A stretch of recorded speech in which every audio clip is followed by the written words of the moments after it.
petit reproche prouve que malgré ta prière, l'amertume, la déception, la tristesse, le découragement, l'irritation, toutes ces choses-là, tous ces fruits de l'amertume sont rentrés.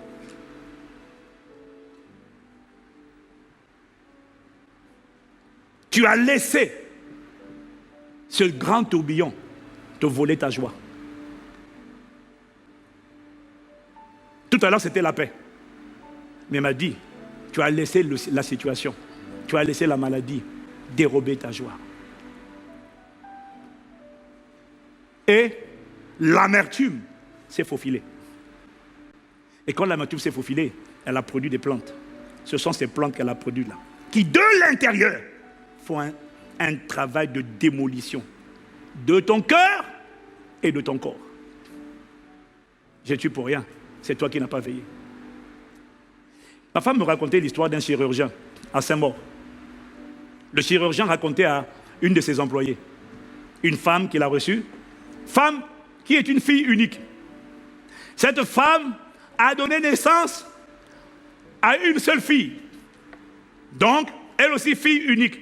Donc, maman unique, fille unique, et la fille unique a eu une fille unique, du moins pour l'instant. Et puis il y a eu un problème entre la maman et sa fille.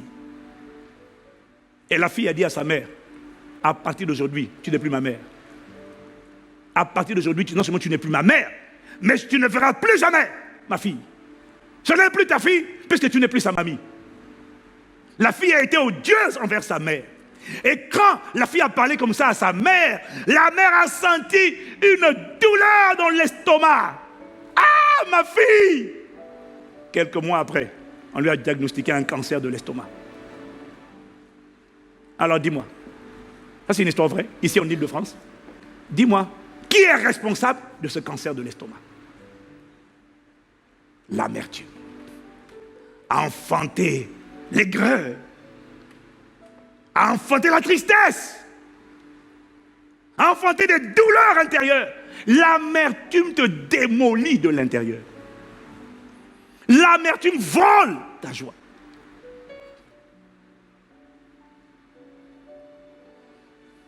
La science, aujourd'hui, prouve ce que la parole affirmait déjà depuis longtemps.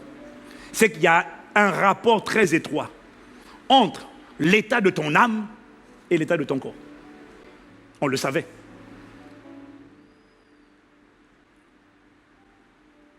Proverbe 15, verset 13.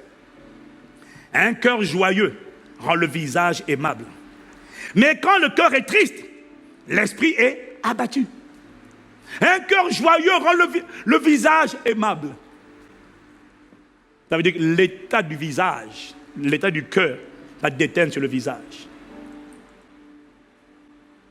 Proverbe 17, verset 22. Un cœur joyeux est un bon remède.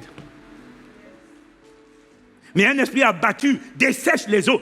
Tu vas maigrir lorsque tu as le cœur rempli de tristesse, de mélancolie. Tu vas te décomposer.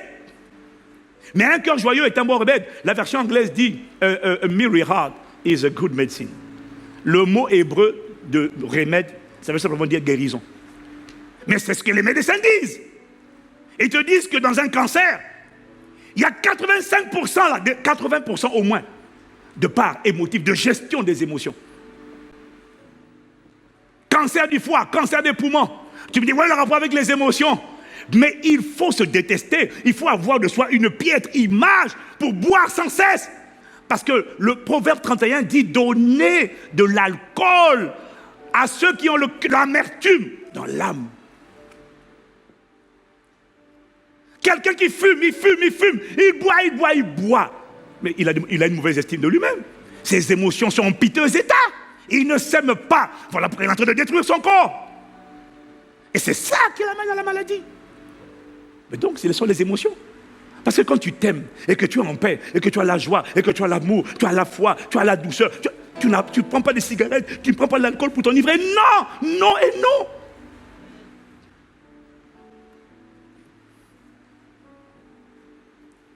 L'amertume fait des dégâts dans dans ton corps. Mais l'amertume fait des dégâts dans ton âme.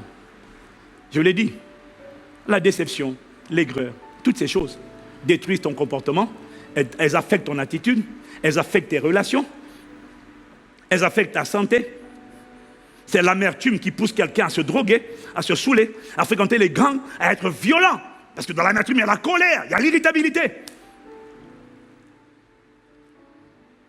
L'amertume, quand elle est dans ton cœur, te démolit de l'intérieur. Il m'a dit, c'est elle, avec l'inquiétude, qui cause la dégradation, la détérioration. Tu as prié. Tu as prié. Et pour toi, prier, c'est suffisant. Dieu m'a dit non. Ce qui compte, ce n'est pas ta prière d'abord. C'est qu'est-ce qu'il y a dans ton cœur. Parce que c'est... Jésus a dit, c'est ce qui est dans le cœur qui souille l'homme. C'est ce qu'il y a dans le cœur qui démolit de l'intérieur. Et Dieu n'est pas responsable de ça. Tout ce qu'il te dit, c'est venez à moi, vous qui êtes chargés, fatigués. Je vous donnerai du repos. Il faut que j'enlève ça de ton cœur. Ces choses te démolissent. Ces choses causent des courts-circuits. Et dans ton cœur, et dans ton corps. Et ça dérègle tout. Tes promesses, ils les envoient balader. Parce qu'ils mettent le boxon, le chaos. Mais c'est toi qui as laissé rentrer. Et tu sais comment tu as laissé rentrer l'amertume? Oh, ça tu l'as compris maintenant. Il m'a dit, l'amertume est rentrée lorsque face à l'eau qui rentrait dans ta vie commençait à prendre de l'eau, tes finances, ta santé, ton mariage, tes relations. L'amertume est rentrée lorsque face à l'adversité, tu n'as pas choisi d'abonder en action de grâce. Tu n'as pas choisi, je veux bientôt atterrir, suis-moi, je t'en supplie. Tu n'as pas décidé. Toi, tu attends de sentir. Quels que soient les enseignements que tu entends, dès que tu prends un coup qui te fait mal, Dieu dit, rends grâce d'abord. Je te dis, il m'a dit de te dire, l'amertume, toi, tu as prié à Dieu. Oh, secours, Seigneur, nous périssons. Ça n'empêche pas l'amertume de rentrer. L'amertume fait son travail de démolition. Est-ce que ça, tu me comprends? Non, est-ce que ça, tu comprends? Lorsque, face à ce grand tourbillon, face à cette mauvaise nouvelle, face à cette maladie, face à cette limitation, face à ces blocages, face à ces barrières, face à ces barricades, face à ces événements tragiques, tu n'as pas choisi de pratiquer l'antidote de Dieu, qui dit d'abord dans 1 Thessaloniciens 5, verset 18, il dit « Rendez grâce en toutes choses, car c'est à votre égard la volonté de Dieu en Jésus-Christ. » Ça veut dire dites merci simplement, dites merci à Dieu. Dans Éphésiens 5, verset 20, rendez continuellement grâce pour toutes choses. Dites continuellement merci. Qu'est-ce qui se serait passé si à cause de cette mauvaise nouvelle, dans cette mauvaise nouvelle, tu avais dit merci à Dieu de ce qu'il est là? Si tu lui avais dit merci de ce que tu n'es pas là pour me combattre, tu es là pour m'aider à combattre. Merci de ce que tu n'es pas contre moi, tu es avec moi. Emmanuel est dans la barque de ma vie. Ça veut dire que ça va chauffer ici pour celui qui est en train de m'attaquer. Merci de ce que tu n'es pas le problème, tu es ma solution. Merci de ce que tu n'es pas celui qui m'amène des difficultés, tu es ma délivrance. Oh, je te rends grâce de ce que tu es dans ma vie. Et c'est parce que tu es dans ma vie que ma situation ne restera pas comme elle est. Je te rends grâce. Est-ce que tu peux dire merci à Dieu pour ça? Seigneur, tu as dit, ils te feront la guerre, mais ils ne te vaincront pas, parce que tu es avec moi pour te délivrer. Je ne suis pas seul, je ne suis pas délaissé, je ne suis pas abandonné. Merci de ce que tu es avec moi. Merci de ce que tu es en moi. Merci de ce que tu es sur moi. Merci de ce que le plus fort est dans la place. Oui, mais tu dis ça quoi?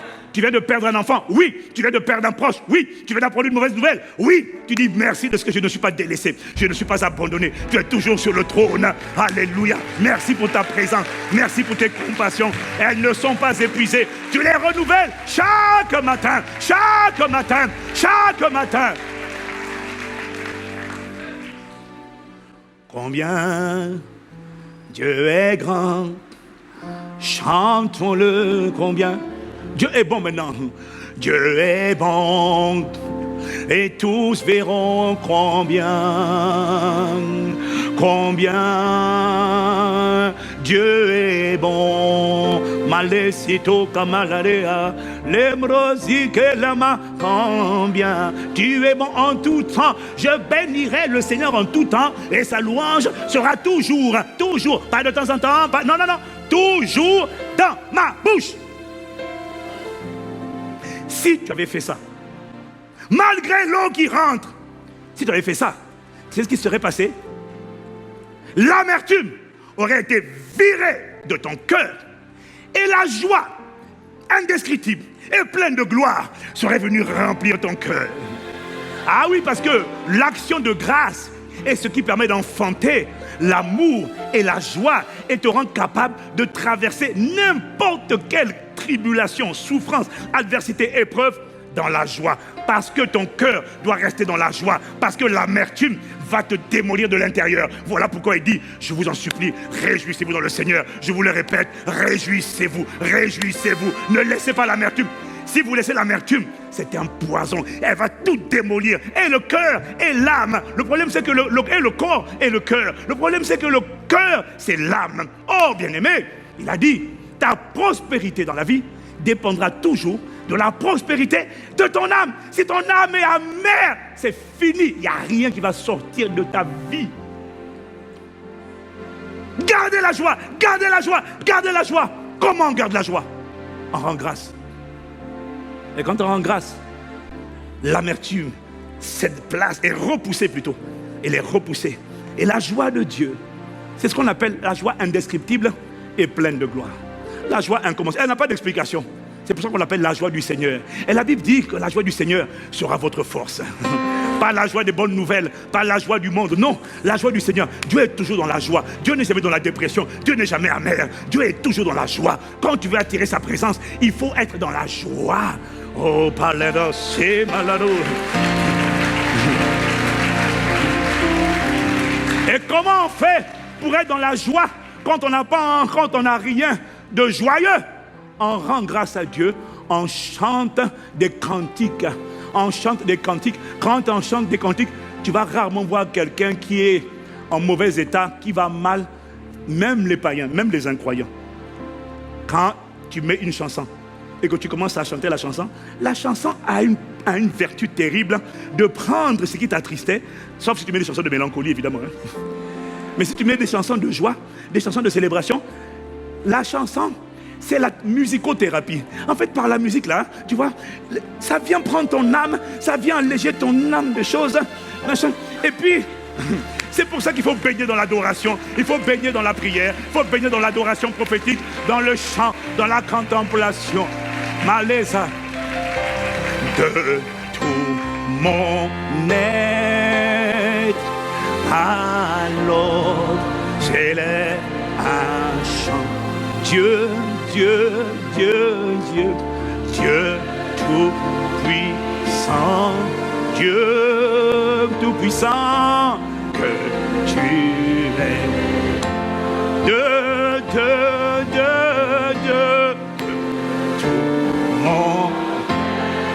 Quel que soit ce qui m'arrive, un chant s'élève de moi pour reconnaître que tu es toujours sur le trône de l'univers et de l'éternité et que tu règnes à jamais, Dieu tout-puissant. Dieu tout-puissant, que tu es grand. Malé, matolé, c'est l'âme. On est à. Dans la déception, chante ça, chante ça. N'attends pas de sentir, commence-le. Tu reconnais qu'il est là. Tu reconnais qu'il est grand. Tu lui rends grâce pour qui il est. Tu lui rends grâce pour ses bienfaits. Tu lui rends grâce pour sa grandeur. Tu lui rends grâce pour sa présence. Tu lui rends grâce pour sa puissance. Tu lui rends grâce pour sa fidélité. Tu lui rends grâce pour qui il est. Reconnais-le dans toutes tes voies. Reconnais qu'il est ce qu'il dit qu'il est. Et ta situation n'a pas changé ce qu'il est. Reconnais-le. Alors pourquoi, dans la barque qui prenait l'eau là, ta vie prenait l'eau, pourquoi l'amertume s'est ancrée? Parce que tu as oublié que l'adversité a une voix d'intimidation. Mais l'adversité, c'est celle-là qui a aussi une voix de tristesse, de découragement, d'aigreur, de résignation. En fait, c'est que je n'avais pas compris comme ça avant, mais qu'il a bien insisté sur les tables de mon cœur. Il a appuyé ça. Écoute-moi, j'ai bientôt fini, mais écoute ça. Il m'a dit, lorsque face à l'adversité, face à un coup que tu viens de prendre, face à une mauvaise nouvelle, il m'a dit, lorsque tu te tais et que tu réfléchis et que tu restes silencieux, tu commets une grave erreur. Il y en a dès qu'ils apprennent une mauvaise nouvelle, ils s'isolent et puis ils s'enferment et puis ils commencent d'abord à réfléchir. Sache que pendant que tu es en train de réfléchir, pendant que tu es en train de te taire, l'adversité là a une voix. Pourquoi ça t'arrive? Qu'est-ce que tu as fait? Tu vois, c'est Dieu avec toi. Pourquoi il permet ça? Oh non, ça c'est ton Dieu là. C'est lui que tu pries, il n'est pas bien. Dès que tu as une adversité sévère, un combat sévère, une tempête sévère, la pire erreur que tu puisses commettre, c'est de te taire. Il m'a dit, dès que tu as un coup qui te frappe, élève la voix. Commence à chanter. Commence à chanter. Pourquoi? Si tu ne chantes pas, tu vas l'accuser. Si tu ne chantes pas, tu vas lui faire un procès alors qu'il n'y est pour rien. Parce qu'une voix vient te parler. Comment tu peux? Tu pries, tu crois en Dieu. Comment il peut permettre ça? Ça, c'est un Dieu bon, ça. La seule manière de faire taire cette voix, c'est de ne pas se taire, mais de la dégager en faisant monter un chant de louange, un chant d'adoration de tout mon être. Alors, j'élève un chant, Dieu, Dieu, Dieu, Dieu tout puissant, que tu es grand de tout mon être. Tout mon être, alors s'élève un chant. Oh bien-aimé, l'erreur que tu as commise, c'est celle-là. Dans le malheur et l'adversité, il y a trop d'entre vous, m'a-t-il dit, vous vous taisez et vous réfléchissez. Il y a des choses pour lesquelles on ne se tait pas, on n'attend pas, on ne réfléchit pas. À la moindre mauvaise nouvelle, on clenche tout de suite un chant de reconnaissance, un chant de louange. Commence. Si tu te tais, si tu te tais, sache que l'adversité a une voix qui, elle, ne se tait pas. Comment on riposte? Fais monter un chant. Confesse qui il est. C'est ça qui crée une atmosphère de présence, de gloire autour de toi, qui éloigne les mauvaises odeurs et qui te garde dans la joie, immunisé contre la déception. Sinon, cette déception, cette amertume, associée à cette inquiétude, vont te massacrer. Bloquer tes prières, bloquer tes exercements, prendre ta santé et la dégringoler. Dieu m'a dit, c'est pas moi. C'est pas moi. C'est pas moi. Je n'y suis pour rien. Tu as été trompé. Je vais finir en vous disant ceci. Oh. Bon, on va laisser tomber le reste.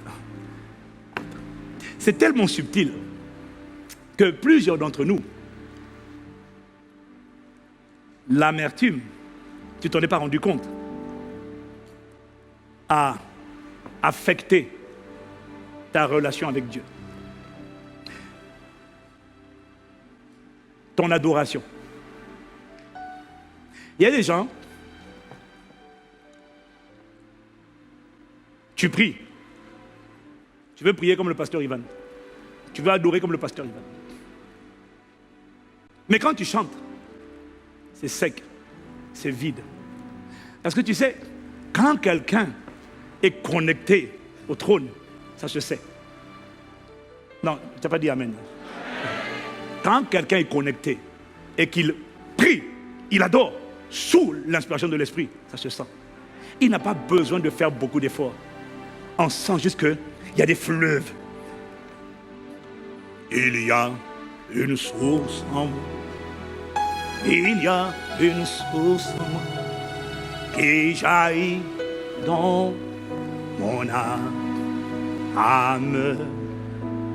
qui coule à flot du fond du cœur vers toi, Seigneur.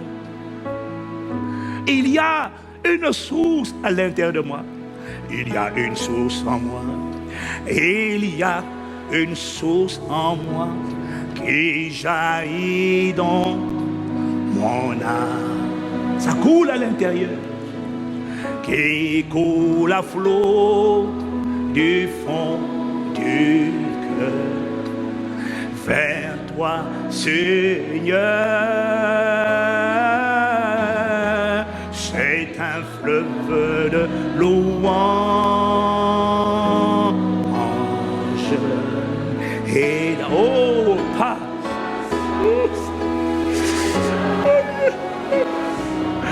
dirigé vers toi, Seigneur, Jésus, mon roi. Alléluia. L'Esprit m'a dit, tu peux chanter la même chanson, mais on sent que c'est une chanson. Parce qu'on ne sent pas ces fleuves d'eau vive connectés depuis le trône de Dieu et puis sortir de toi. Tu as chanté la chanson, mais il n'y a rien qui sort de la chanson. Et l'Esprit m'a dit, beaucoup d'entre vous, ta vie d'adoration a été affectée par les mensonges que l'amertume t'a donné en te faisant pointer Dieu comme étant ton problème. C'est pourquoi la plupart d'entre vous, vous avez du mal à couler dans l'adoration.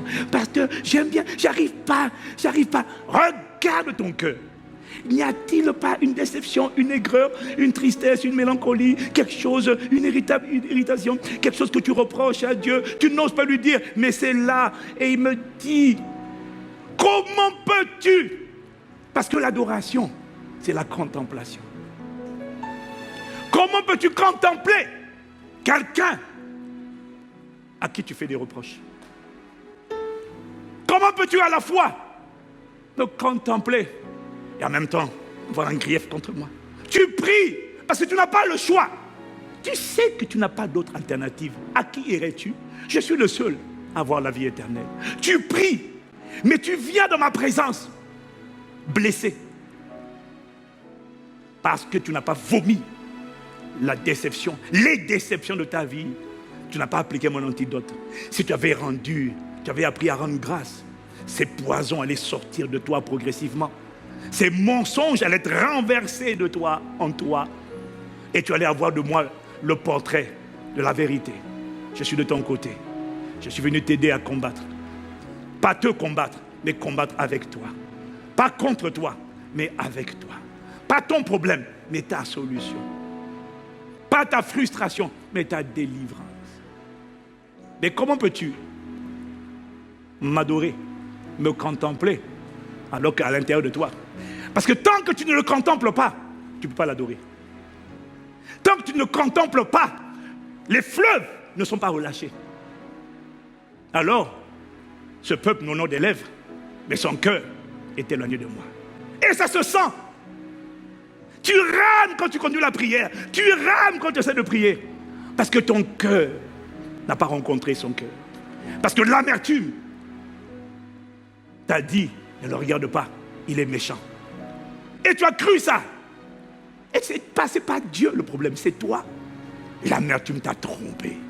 L'amertume t'a volé. Et le problème, c'est que comme tu ne sais pas connecter avec lui dans l'adoration, alors tu ne sais pas créer l'atmosphère qui déclenche sa manifestation et sa présence au milieu des affaires et des hommes. Alors tu ne sais pas déclencher cette gloire toi-même, l'emmener dans ta chambre. Parce que quand cette gloire arrive dans ta chambre, ma Bible dit, Dieu se lève, ses ennemis se dispersent.